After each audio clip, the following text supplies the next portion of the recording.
Kidlat News Updates. Mga balita ngayon, DOJ Chief Jesus Crispin Remulla itinalaga bilang bagong ombudsman. Snap elections hindi mangyayari kung walang batas ayon sa COMELEC. 5.4 million pesos na halaga ng shabu nasabat sa Camarines Sur, 4 na individual arestado. Ako po si Cesar Soriano para ihatid ang nangungunang mga balita sa buong kapuluan ngayon. Itinalaga ni Pangulong Ferdinand Marcos Jr. bilang bagong ombudsman si DOJ Secretary Jesus Crispin Remulla na magsisilbi ng 7 taon o hanggang sa taong 2032. Unang nag-file ng interes sa pagka-ombudsman si Remulla matapos ang termino ni dating Ombudsman Samuel Martires noong July 27. Bilang bagong ombudsman, papangunahan ni Remulla ang pag-iimbestiga at prosekusyon sa mga tiwaling opisyal ng pamahalaan na may kasong krimen, pangunahin na ang graft and corruption. Nagsilbi si Remulla bilang DOJ Chief mula 2022 at dati ring naging kongresista sa ika-7 distrito ng Cavite. Isa rin siya sa mga top-paid government official noong 2023 na mayroong 7.08 million pesos na net pay.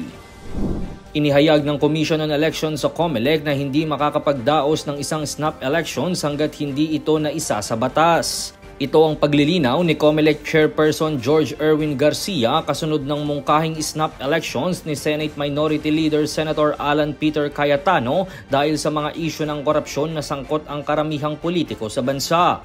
Ayon kay Garcia, kinakailangan ng batas ang isang snap election sapagkat katungkulan ng ahensyang magpatupad ng isang batas sa halalan. Dagdag pa nito na maaari lamang itong gawin kung ang Pilipinas ay nasa ilalim ng parliamentary government, ngunit walaan niya ito sa saligang batas. Samantala, pinuna naman ito ng Malacanang at sinabing pamumulitika lamang ito ng senador.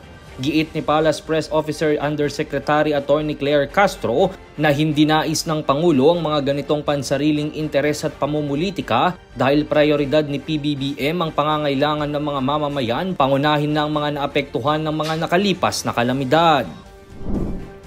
Arestado ang 4 na individual sa isang bypass operation sa Zone 4 Barangay New San Roque, Pili, Camarines Sur kahapon October 6. Ayon sa mga otoridad, kinilala ang mga suspect na sina alias Maning 45 anyos, alias Tomboy 36 anyos, alias Dante 27 anyos at si alias Kyles 26 anyos na pawang mga residente ng Dalipuga, Iligan City. Na-recover sa mga ito ang 800 grams ng shabu na nagkakahalaga ng 5.4 million pesos. Nasa kustodiya na ngayon ng kapulisan ang mga suspect na nahaharap sa kasong paglabag sa Republic Act 9165 o ang Comprehensive Dangerous Drugs Act of 2002.